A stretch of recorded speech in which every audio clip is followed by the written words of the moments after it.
Welcome back to Let's Address This with Qasim Rashid. I'm grateful to be joined by Congresswoman Pramila Jayapal at a really difficult time in our country right now. Congresswoman, thanks for having a few minutes with us.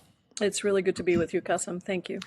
You're on your way to Minnesota right now for a hearing on what's happening with what I call these ICE fascists. The level of escalation is increasing after the murder of Renee Good just last week. There seems to be no slowing down. Trump is sending even more folks to Minnesota. Governor Walz issued a dire warning last night about ICE going door to door, asking folks to snitch on their neighbors. You're holding this hearing. What's the goal of this hearing? What are we trying to convey to the American people? Yeah, this is our sixth hearing in our series called Kidnapped and Disappeared that I have been hosting as the top Democrat on the Immigration Subcommittee, because just because Republicans refuse to do any accountability, that doesn't mean we have to give in. So most of them have been in D.C., but we did do one field hearing in Illinois when, some of the worst things were happening in Illinois. And tomorrow we will have, I believe it's 28 members of Congress from all over the country going to Minnesota to hear directly from U.S. citizens who have been brutalized, detained, and also from the ACLU, from other community organizations about the occupation that is happening in Minnesota right now, the siege that is happening right now, and the complete lawlessness of Yes. these ICE agents and Border Patrol agents. It is very important that we do that at the same time that we use every power we have in Congress to not provide another dime of funding for ICE and CBP without serious accountability. And I'm not talking about small things here. I'm talking about no arrests without a warrant. Real prosecution of officers that murder people, a whole host of things, frankly, because the lawlessness is so across the board and so outrageous that it's difficult even to rein it in. I really believe that. I would tend to agree. And with a $70 billion budget, it's going to become that much more difficult. These reforms you're talking about, Congresswoman, these aren't rocket science. This is Yeah. basic due process of law. But to express some frustration that folks on that I'm hearing from voters, from Democrats, is we hear kind of these strongly worded statements from Chuck Schumer and Cory Booker about how we just need better training for ICE. And I don't understand what training is going to do when they're shooting a woman in the face. When you talk about meaningful reforms, in addition to not one more dime of funding, what kind of accountability measures do we need to take? What can state AGs be doing right now to ensure there's more meaningful accountability? Because at the end of the day, murder is murder, whether it's federal or state. Violating due process of law shouldn't need to be enforced by the federal government. It can be done by the state government. What more would you like to see happen in these coming weeks? Well, the accountability guardrails that we've put together are significant. We have a list that I put together with my subcommittee staff on what we would need to see, and it is things, very serious things like no arrests without a warrant. It includes no more private for-profit detention facilities because, like I said, the abuses are across the board. So they're the lawlessness, but also on the detention side, we have numerous judges across the country that have ruled against Trump's mass detention policies, and yet they're still doing it. So we actually want accountability around these lawless people, including people like Dan Bovino, who is out throwing tear gas canisters in the middle of a peaceful protest. So we have put together a list. I think in terms of the state AGs, look, this is difficult. I spoke to Keith Ellison, Attorney General Ellison, in Minnesota over the weekend. He'll be testifying at our hearing tomorrow as well. And one of the big things that we do have in our guardrails to assist state AGs in being able to take this on is the federal government has to share information about these independent investigations. Otherwise, we don't trust that the DOJ is going to do a real independent investigation into the murder of Renee Good, for example. And they are refusing to share that information with the state AGs and the state law enforcement that are also part of the investigation. And so there are some tools like that we need. I would just say that one of the things that has struck me in Minnesota is there are 3,000 agents. There were 2,000 before. They apparently are sending another 1,000. That's 3,000 people in the state of Minnesota. I heard Amy Klobuchar, the senator from Minnesota last night, say that if you take the 10 law enforcement departments around the Twin Cities, so the Twin Cities plus those around, they only have about 1,100 law enforcement officers. Yeah. So it really is absolutely outrageous. Yep. Chief O'Hara and other law enforcement in the Twin Cities is trying to de-escalate, but you have federal ICE and Border Patrol agents who are actively escalating. Yeah. And so that is a very difficult thing. That is not about training. That is about leadership. That is about accountability. And that is about having too damn much money to throw around into terrorizing communities. Meanwhile, we don't have enough money for healthcare or for SNAP or TANF or basic human dignity. And speaking of escalating, Congresswoman, just this morning, Donald Trump mentioned or threatened or referenced the Insurrection Act. You know, I don't want to say these two words, but I'll say it for the sake of discussion. It sounds like he's trying to ignite a civil war in this country.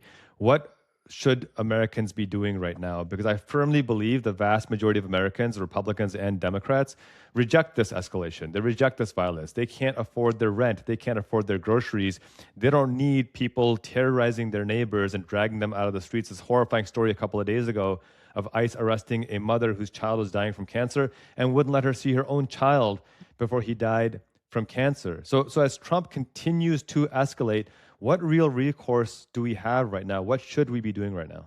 Well, I'll answer this on two levels. First, for the American people and anyone who's listening, we have to continue peacefully protesting. We have to continue recording what is happening, because we can't give them the satisfaction of resorting to violence and chaos that allows them to then say that they have the ability to send in federal troops under the Insurrection Act. That would be very, very bad all the way around. However, I do think it's extremely important that people continue to do their legal observation, the whistles, the recording. The only reason we even are where we are is because somebody recorded that video of that ICE officer shooting Renee Nicole Good. And so I do think it's important for people to continue to do the peaceful protest, the legal observation, the whistles, the ICE accountability that is happening on the streets, because that is, in many cases, that is the basis of court cases that we use to demand accountability, as well as public opinion. Public opinion has tanked for the president on what he's doing. Public disapproval of ICE has soared. Public disapproval of Trump has soared. And some of it is also related to this affordability question. Taxpayers are spending enormous amounts of money for these ICE and Border Patrol agents to go into cities and terrorize people of all immigration statuses, including U.S. citizens, as well as undocumented immigrants who have committed no crimes. And you can see that in who they've picked up. It also means that they are being lied to every time Donald Trump says we can't afford to pay for your health care premiums. Right. We can't afford to pay for your child care. So I do think that the issue of affordability is directly tied to what is happening when their tax dollars are being used for this kind of terrorizing instead of actually making life affordable for the American public. Congressman, you're exactly right. And I think that's where these votes, like was just taken, HR 7006, are so frustrating for so many people, because Trump's approval and approval rating in general is in the toilet. People despise what he's doing across the spectrum. The Epstein files still haven't been released. 99% are still in hiding, despite we're now past a month past the legislative deadline for this. And HR 7006, for those who are unfamiliar, just happened a couple of days ago. You were one of the 57 Democrats to vote no on this. You clearly recognize the moment that we're in, and you're acting with urgency. And by the way, the 153 Democrats that voted yes on this bill that sends another $3.3 billion to Israel as they commit genocide, bans Palestinian liberation, sends $50 million more to Venezuela, all while we don't have health care. Those Democrats are welcome to be on this show as well, but they don't show up because they don't want to be accountable for these horrific votes that they're taking. Again, the question is, how do we get our base Democrats to recognize that voting and being involved matters when people from our own party see the horrific things Trump is doing and says, yeah, I'm going to go ahead and keep voting for that policy?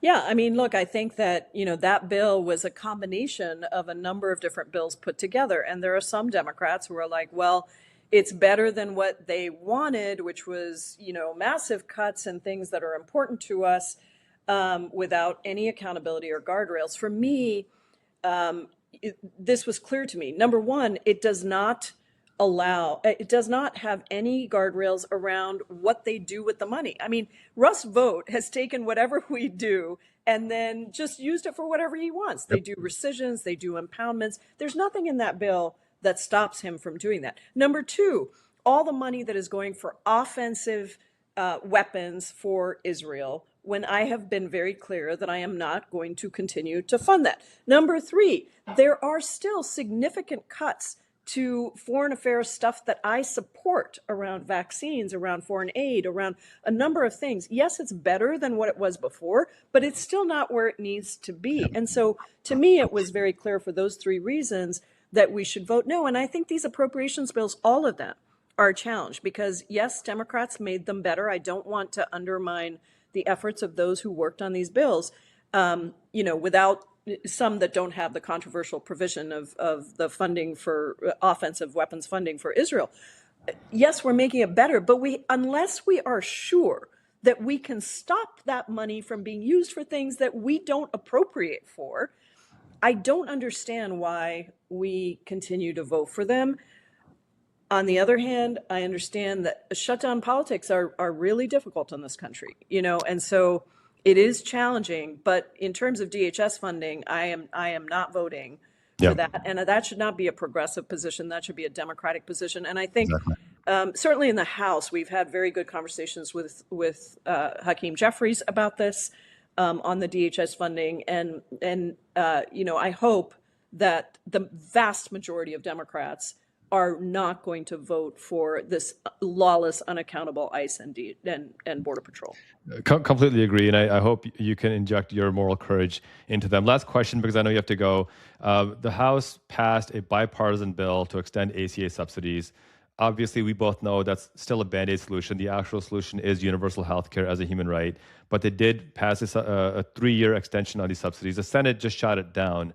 What is next, and what's going to happen with our health care in these coming weeks? I mean, look, they shot it down in the House multiple times. And the Senate Democrats need to stand strong because what we realized in the House, and again, I will shout out Hakeem on this because he didn't give in on this one.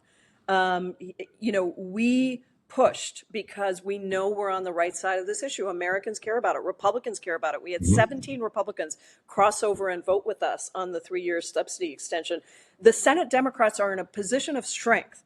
And yes, they shot it down, but they have to do the work with their Republican colleagues to call out those Republicans. And then people across the country need to call in to those Republican senators and push, because those states are going to be just as affected as mine, as a blue state.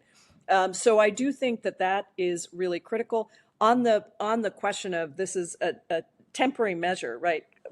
Healthcare has collapsed. I hope you'll have me back on to talk about the latest Medicare for All polling that we did across the country, including oversampling in the toughest districts.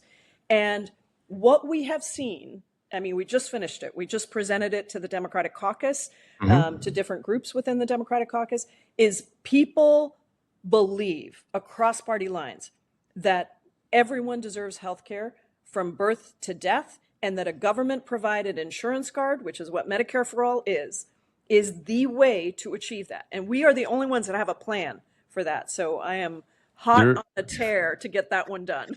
You're most welcome to come on this platform at any time to talk about that, because you're right. This is a bipartisan issue. It's a human dignity issue, and we can't keep kicking the can down the road. Congresswoman, thank you for holding these hearings in Minnesota. Godspeed. Stay safe, stay protected out there. I don't know what they're going to do as they continue to escalate their violence, but I'm glad that we have you as a moral voice to push back. And again, you're welcome back here anytime. Thank you so much, Qasim.